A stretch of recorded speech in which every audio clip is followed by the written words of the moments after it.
The term rigor comes from a Latin word meaning stiffness.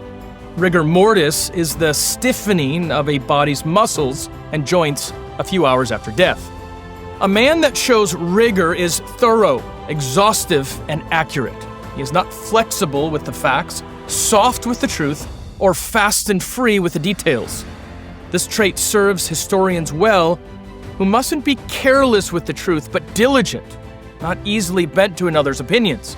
John Foxe stands as church history's greatest martyrologist, the name for a historian that studies the lives of those that were killed for their faith. Some Christians value Foxe's Book of Martyrs above all other human books because it details so carefully the lives and deaths of some of church history's greatest Christians. Foxe was a man of courage and godliness who showed meticulous attention to detail, and in doing so, provides the greatest record of Christian martyrs ever written.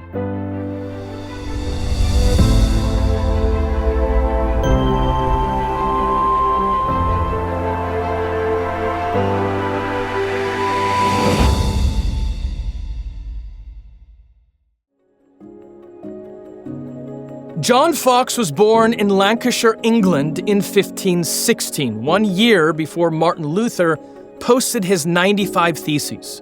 He attended Oxford University and was converted while a fellow there, though his Protestant views denied him access to donors and forced him to find work as a tutor to the grandchildren of a wealthy duke. He was ordained as a deacon in the Anglican Church and enjoyed relative freedom as a printer, publishing Protestant tracts during the reigns of Henry VIII and Edward VI.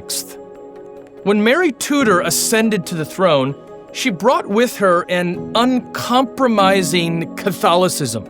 This meant that the Protestant Foxe had to flee. It was during this time of exile that he began gathering materials for a history of Christian martyrs. He traveled from France to Germany and then to Switzerland, encouraging and helping Protestant Christians like John Knox. In Basel, he wrote a passionate defense for the persecuted Christians, begging the English nobility to stop their oppression of Christ's church. Foxe was opposed to the mistreatment of all religious groups, not just those with whom he agreed. Foxe never enjoyed success as a formal minister in the church, in part because his strong convictions thwarted him from ecclesiastical advancement. For example, he refused to wear the surplice, a white cloak worn by Anglican ministers, because he believed this associated him too closely with Catholicism. He thought that this would too closely mimic the Pope, a man whom his Protestant friends had yielded their lives to stand against. Though Foxe preached from the pulpit and engaged in pastoral work from time to time, in these he did not find his supreme gifting. God had created Foxe to research and write. By the late 1550s, Foxe spent most of his time composing his magnum opus, Acts and Monuments. He interviewed eyewitnesses, inspected church archives, and reprinted the letters and statements of the martyrs. This research became more possible after Bloody Mary's death in 1558, as people were unafraid of exposing the details of her treacherous reign. Witness reports from all over Europe poured into Foxe's willing hands. In 1563, he published the first edition of his book, which came to be known as Foxe's Book of Martyrs. As information increased, he published a larger volume in 1570. In all, over 2,300 pages and over 3 million words. With more than 4 times the words in the Bible, Foxe's Book of Martyrs is one of the longest single-volume books ever published in the English language. He had worked so hard on his project that it wore away his body such that his friends could not even recognize him on the street. He and his wife, Agnes Randall, were married for 30 years and had 6 children together. More editions of Martyrs followed until his death in Cripplegate, London, 1587. Foxe's Book of Martyrs became an instant success. For centuries, the most widely read books in England were the Bible, Bunyan's Pilgrim's Progress, and Foxe's Book of Martyrs. Foxe attained his goal by praising the heroism and perseverance of the Christians that died for their faith. The title page of the book made Foxe's position clear. On the left, Protestants are worshiping Christ, preaching the word, and being burned at the stake. And on the right, Catholics are praying the rosary, receiving the Mass, and partaking in rituals. Though Roman Catholic historians have disputed the accuracy of Foxe's research, Foxe the martyrologist was a man of meticulous detail and no doubt captured the core truths of the Christian suffering down through the ages. He followed in the footsteps of St. Luke, a medical doctor and the New Testament's greatest historian, who wrote the longest of the 4 Gospels. Luke also wrote the book of Acts, the Bible's only formal historical account of the early church, which he explains through many proofs. Foxe's research exemplifies rigor in 3 ways. First, Foxe covers all of church history, not just one era. He begins with the martyrs during the time of Christ, detailing the death of the disciples, the decapitation of Paul, and the stoning of Stephen. He then explains the persecutions under the Roman emperors and the deaths of brave victims like Polycarp and Ignatius as the feed of wild beasts. He surveys the diabolical cruelty of the inquisitors, who hoped that intolerable heat and torture would cause their enemies to recant. He moves more slowly through the pre-Reformation and then the Protestant Reformation. Second, Foxe explains each murderous event in breathtaking detail. James the Less had his brains dashed out with a club. Peter was crucified upside down and Andrew sideways. Luke was hanged from an olive tree. Matthew was slaughtered with an axe, and John was boiled in water. Red-hot plates were placed upon the tenderest parts of the deacon Sanctus. Victor, a French Christian, was thrown into a mill and crushed into powder. Romanus had his teeth removed and hair plucked out before being strangled. Those that killed Philip the Jew in his bed then killed his wife and child by running a sword through them both. During the Inquisition, Nicholas Burton's tongue was ripped out before he was burned to death. Because William Gardiner refused to become a Roman Catholic, the vermin in his prison cell were heaped upon him until they infested his beard and eyes.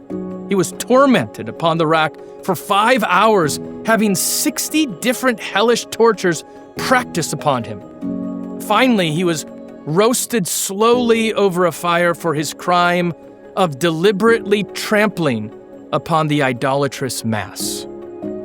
In just one chapter alone, Foxe lists at least 9 different ways Christ's enemies killed believers: hanging, burning, strangulation, torture, throwing off a cliff, drowning, ripped open, stabbing, and suffocation. Other stories are too horrific to imagine. A believer's daughters ravished before his eyes. A minister and his wife tied back to back and burnt. A tongue ripped from the mouth with a stick. A pastor hung upon a cross and broiled to death. Ropes tied so tightly that blood burst through the skin. A young man's mouth filled with gunpowder and then lit with fire. What's more, Foxe describes as follows the torture of one nameless Protestant minister. He was beat with their fists. He was beat with ropes. They scourged him with wires. He was beat with cudgels. They tied him up by the heels with his head downwards until the blood started out of his nose and mouth. They hung him by the right arm until it was dislocated and then had it set again. The same was repeated with his left arm. Burning papers dipped in oil were placed between his fingers and toes. His flesh was torn with red-hot pincers. Hebrews 11 predicts that such abuse and torment would come in heavy waves upon the church. Some were tortured, refusing to accept release, so that they might rise again to a better life. Others suffered mocking and flogging, and even chains and imprisonment. They were stoned. They were sawn in two. They were killed with the sword. They went about in skins of sheep and goats, destitute, afflicted, mistreated, of whom the world was not worthy, wandering about in deserts and mountains and in dens and caves of the earth. Foxe's description of torture continues. He was put to the rack. They pulled off the nails of his right hand, the same repeated with his left hand.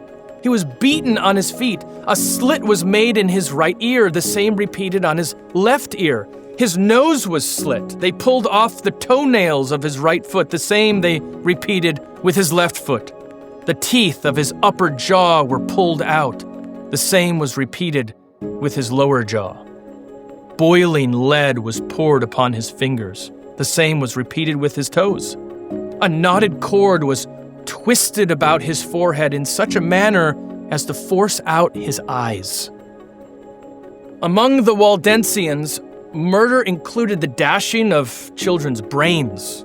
All of these tortures and deaths were for the offense of spurning the Mass, denying transubstantiation, and refusing to pray to dead saints. Third, Foxe gave due diligence to all ages, genders, and location. From Persia to Rome, from Italy to England, from Jerusalem to Smithfield, Foxe showed that the blood of all martyrs had slowly become the seed of the church. Nor did he focus on just one age bracket or class. Foxe retold the story of 19-year-old William Hunter, who refused to take the Mass, willing instead to be burned at the stake. Foxe recounts the suffering of women, such as the burning of blind Joan Waste. He speaks of Cardinal Pole exhuming the body of Peter Martyr's wife. He tells the story of martyr Cicely Ormes, aged 22, who crossed her hands upon her breast until her arms dried up and fell into the fire. He describes Mrs. Joyce Lewis spending a year in prison before being burned at the stake for refusing the Popish Mass. Lewis said, "As for death, I think but lightly of, when I know that I shall behold the amiable countenance of Christ, my dear Savior. The ugly face of death does not much trouble me."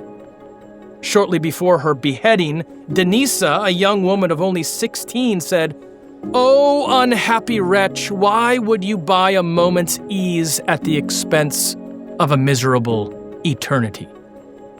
Such were the stories that Foxe's martyrs brought to the church, such that Queen Elizabeth ordered that every church have a copy available for public reading. Hebrews 11 speaks of those who would choose rather to be mistreated with the people of God than to enjoy the fleeting pleasures of sin. Foxe brought that prophecy to life with colorful detail and precise research, and in doing so, gave the church Foxe's Book of Martyrs, a gift of highest worth that no man can count.